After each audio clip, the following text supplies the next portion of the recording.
خاوتي غوتاتي اهلا وسهلا مرحبا بكم يا جماعة الخير صحة وداركم وصحة فطوركم يعطيكم الصحة encore une fois merci beaucoup pour vos soutiens. Vous ne pouvez pas imaginer à quel point nous sommes surpris. Fait le QG de campagne Tana, nous avons reçu énormément de messages, énormément de commentaires positifs, énormément de soutien, énormément de personnes qui nous disent allez-y, foncez, on est derrière vous. Je savais pas qu'on était aussi populaire. Je ne savais pas qu'on pouvait mobiliser toute une base. Cela prouve, les jma'a, que si on a des idées, si on ose le débat, si on provoque le débat, eh ben, les Algériens et les Algériens peuvent nous soutenir. Parce qu'ils attendent uniquement une initiative, une alternative. Bédil, Jazaïr, Jazaïriet, Ami Haussou al-Bédil. Encore une fois, vous avez bien remarqué que nous sommes les seuls en campagne électorale. Les élections présidentielles, 7 septembre. La convocation du corps électoral, le 8 juin. La campagne électorale va se dérouler au mois d'août. On n'a pas attendu le mois d'août. Mais c'est la canicule, mais c'est le mois d'août, mais c'est l'annonce de M. Abdelmajid Tebboune pour commencer notre campagne électorale. Chaque jour, depuis le début de ce mois de Ramadan, on vous prépare des émissions et des capsules pour vous proposer des solutions concrètes aux problèmes concrets de notre pays. Donc pour le moment, nous sommes uniquement sur en digital, dans le monde digital, sur les réseaux sociaux, en attendant les autorisations nécessaires pour pouvoir rentrer chez nous, en Algérie, et concrétiser cette campagne auprès de vous, et j'espère que vous serez unis derrière nous. On peut gagner, on peut changer l'Algérie, à condition que le pouvoir actuel nous laisse réellement toutes les chances de le défier et d'entamer une compétition à la loyale. En attendant, aujourd'hui, on va passer à un autre problème pour une autre solution. Aujourd'hui, dans notre programme présidentiel, je vais vous expliquer comment moi, président, je vais diviser le nombre de nos ministères par 2 et comment je vais réduire le nombre de nos ministères et de nos ministres parce que nous avons trop de ministres, trop de dirigeants pour uniquement 0 valeur ajoutée pour le pays, 0 création de richesse, 0 valeur ajoutée, 0 développement. Ça doit s'arrêter. Il faut absolument revoir tout le fonctionnement de notre État. Suivez-nous.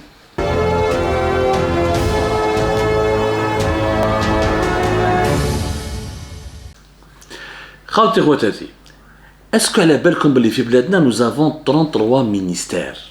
Il y a 33 ministres. C'est simple.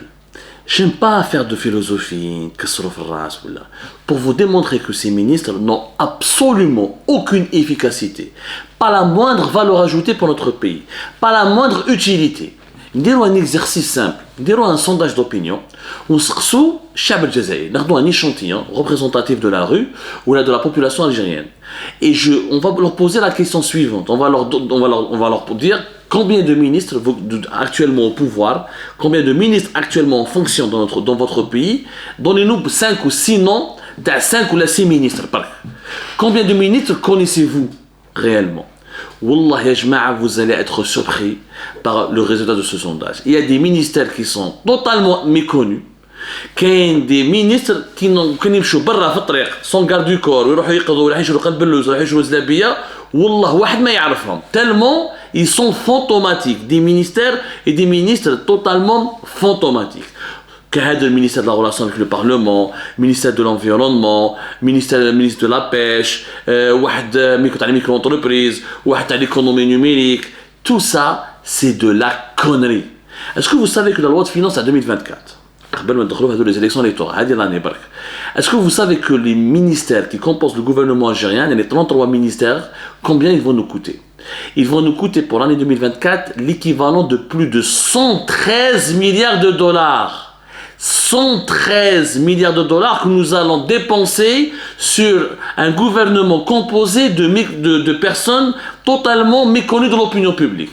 Sans bien sûr s'attarder sur le niveau de nos ministres. Les clowns, واحد يقول لك double 6, واحد يقول لك فراك, واحد يمشي بلي بلاك, واحد يتمسخر يعيط خدام لي كاميرا. يعني un ramassis de clowns, d'idiots et d'incompétents pour lesquels nous allons dépenser 113 milliards de dollars, c'est effectivement en dinars, 249 milliards de dinars, c'est l'argent que bouffent les 33 ministères composant le gouvernement algérien. C'est du vol, c'est le plus grand scandale de détournement de l'argent public de l'histoire de l'Algérie indépendante. Je dirais même que c'est l'un des plus grands scandales de l'histoire de l'humanité. 113 milliards de dollars qui est le budget de plusieurs pays africains réunis, à un gouvernement totalement inefficace qui n'a pas construit un trottoir. Un trottoir Madéroche. Les anciens projets à l'époque de Bouteflika. Je vous demande et je vous défie de me montrer un projet. Tous les gouvernements qui ont été. Tebboune, il a eu 3 ministres. Djerrad, Ayman Ben Abdelrahman ou Nadir Ben Arbaoui. Donc on va dire, bon, Djerrad, il a été jusqu'en 2021. Ayman Ben Abdelrahman, il a survécu à plusieurs remaniements gouvernementaux. Les 4 ou 5 gouvernements qui ont été mis en place par Tebboune, je vous défie de me donner un bilan chiffré et factuel, me démontrant qu'ils ont apporté des réalisations ou là ils ont donné à l'Algérie des solutions à ces problèmes. Rien, nada. Qu'est-ce que je vais faire quand moi je serai président? C'est simple. Je n'aurai un gouvernement de 15 ministres. 15, ça me suffit largement. Je dis bien 33 ministres. Je dis bien 33 ministres. Je peux même pas les réunir dans une salle de réunion. Des dépenses, chaque ministre a un logement, des gardes du corps, des voitures pour sa famille, un Seknofi Club des Pains, tout ça c'est fini. Je divise le gouvernement, le nombre des ministères je les divise par 2. Alors c'est ça, il y a des ministères que je vais supprimer. Ministère des Affaires religieuses, bye bye. Ministère des Moudjahidines, bye bye. Ministère de l'Environnement, bye bye. Ministère de la Solidarité Nationale, bye bye. Un grand nombre de ministères que je vais supprimer. Attends, blague.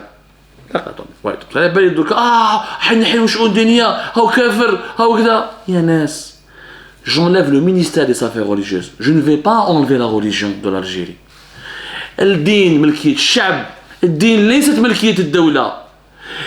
Il y aura une direction des affaires religieuses dans le ministère de l'Intérieur. Ministère des Moudjahidines.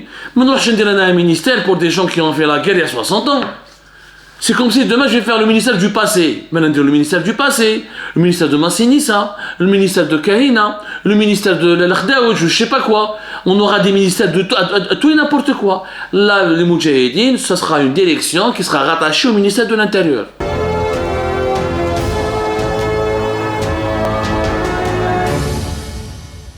Ministère de la Solidarité Nationale, je le supprime. Mais dis ministère de la Solidarité Nationale. La solidarité, elle appartient au peuple, comme la religion. Qui veut que la solidarité? Il y a une petite élection au ministère de l'Intérieur.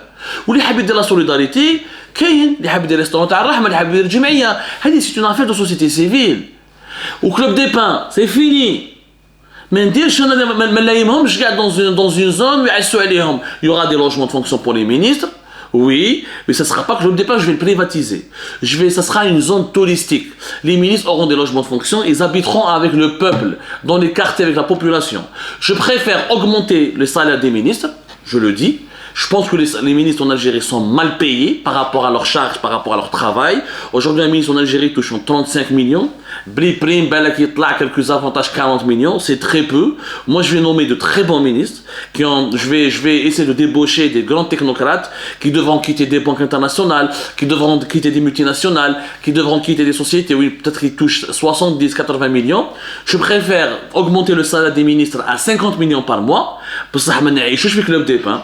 Un logement, ton mobile pour sa famille, il n'y a pas besoin. Sauf dans des cas d'urgence, on va réduire les dépenses. Combien de cadres, combien de nombre de fonctionnaires nous avons? Nous avons 2 800 000 fonctionnaires. C'est énorme. 2 800 000, c'est-à-dire 2 800 000 personnes qui sont payées à ne rien produire. Un fonctionnaire ne produit pas. Celui qui produit, on ne produit pas de richesse. Celui qui procède et ceux qui produisent des richesses, c'est les ingénieurs, c'est les médecins, c'est les enseignants, c'est les chercheurs. اما un fonctionnaire قاعد لي في الطابله ويلعب لي في الكلوب يلعب في المكروازي ويلعب في الدومين il emmerde le citoyen à travers une bureaucratie lourde. Bien sûr qu'il faut avoir des fonctionnaires, mais 1,5 million ça suffirait.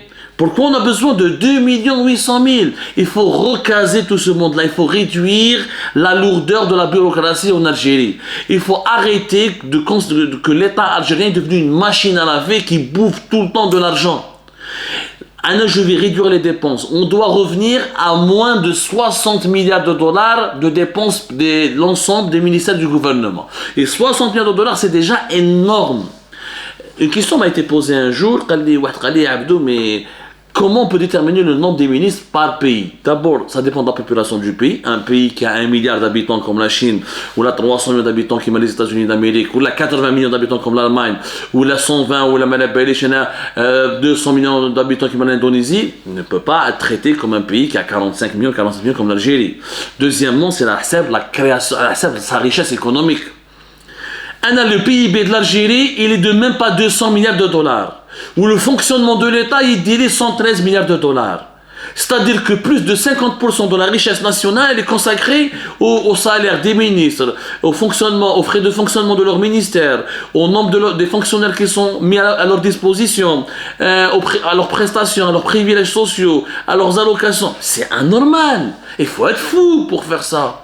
On n'a pas besoin. Par exemple, je vais faire un grand ministère de l'économie.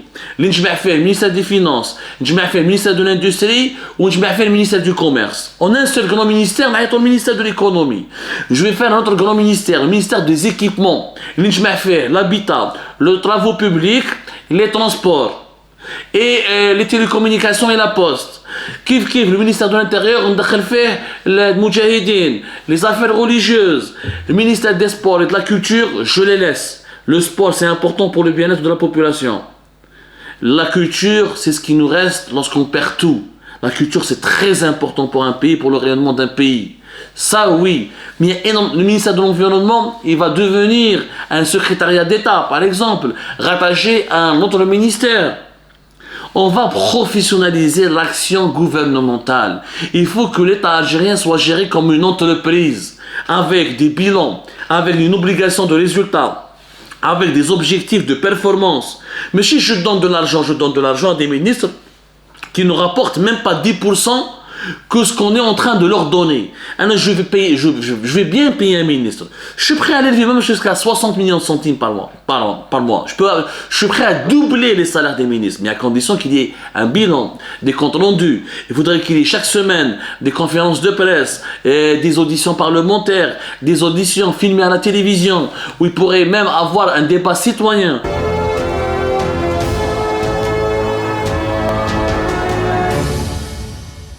Chaque semaine, des citoyens tirés au sort, ils rencontrent le ministre chargé d'un département précis pour lui poser des questions, pour s'entretenir avec lui. Il faut que le ministre en Algérie ait les marges de manœuvre pour bien travailler, ait des bonnes conditions de vie, un bon salaire, mais aussi doit se conformer à l'obligation de faire des résultats et de rendre des bilans. J'aurai un premier ministre qui est un véritable capitaine d'équipe, qui doit bouger, qui doit travailler, qui doit être présent sur le terrain. Et une dernière mesure, plus personne qui sera âgé de plus de 70 ans ne va travailler pour l'État. Je suis désolé, on est un pays jeune, un pays très jeune, on a 75% de la population a pratiquement moins de 35 ans. Je ne vais plus prendre des dirigeants à 70 ans. 70 ans, خويا يجيك انا في سيت تموت يا خويا دير لا روتريت تاعك روح اللي يحب يروح الحج اللي يحب يروح كلوب مات روح عيش حياتك. Ne viens pas prendre la place ou la représenter ou la essayer de régler les problèmes d'un pays qui fait l'âge dans la population, dans la majorité de la population fait l'âge de ton fils. Plus personne au-delà de 70 ans, ni un général, ni un ministre, ni un secrétaire d'État, ni un chef de cabinet. Bye bye. 65 ans, je peux accepter. L'expérience, c'était à partir de 70 ans, bye bye. Tu transmets du flambeau, tu transmets ton expérience, ou de la retraite. Il faudrait que le gouvernement que je vais mettre en place, il faudrait qu'il y ait un quota pour les jeunes. Il faut que l'âge moyen soit de 45 ans. Pourquoi? Parce que nous avons besoin de personnes en bonne santé, qui sont capables de travailler 13 heures, 14 heures par jour, qui peuvent faire des visites sur le terrain, qui ont l'état physique et psychique de fournir des efforts pour le développement du pays. Comme l'actuel Premier ministre, ou le 80 سنة, il faut dire la vérité, مسكين. Il est capable d'un pic de tension, daïmallah.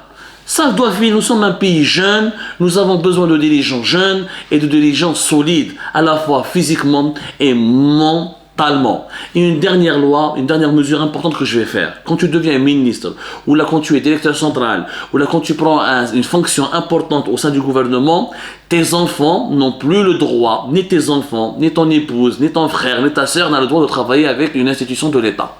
Pour éviter les conflits d'intérêts. Mais si tu es ministre des Transports, ولا تخدم في ديبارتمون دي ترونسبور وعندك بنتك ولا وليدك ولا الكوزه ولا فاميتك يخدموا على الجيري يعني كونفلي دانتيري ماشي انت راك شاف تيتا ماجور وعندك بنتك تخدم في سوناتراك ماشي انت راك بريمي مينيستر وعندك وليدك في سوناتراك ça ne doit plus exister à partir du moment où un parent occupe une fonction officielle au sein de l'État l'enfant la progéniture doit se désengager de son poste ما نحاوزوش je lui garantis son salaire. Parce que c'est pas de ma faute. Vous avez nommé mon père ou là ma mère ou là mon frère, je vais perdre un boulot. Ne t'inquiète pas. Ton salaire sera conservé et le jour où ton père ou là ton parent quitte la fonction ministérielle ou la responsabilité gouvernementale, tu retrouveras ton poste. Comme ça, il n'y aura pas de conflit d'intérêts. Parce que les conflits d'intérêts sont à la base de la corruption, à la base des mauvaises décisions, à la base de la dilapidation de l'argent public. Voici les 3 solutions que je propose pour avoir un ministère, pour avoir un gouvernement de guerre, une équipe, une dream team, et pour se débarrasser de cette mauvaise tradition que l'Algérie, qui colle à l'Algérie depuis de très nombreuses années, des gouvernements XXL avec des bilans minuscules et insignifiants, pour ne pas dire chaotiques et catastrophiques. Vive le changement, et le changement, il doit commencer maintenant.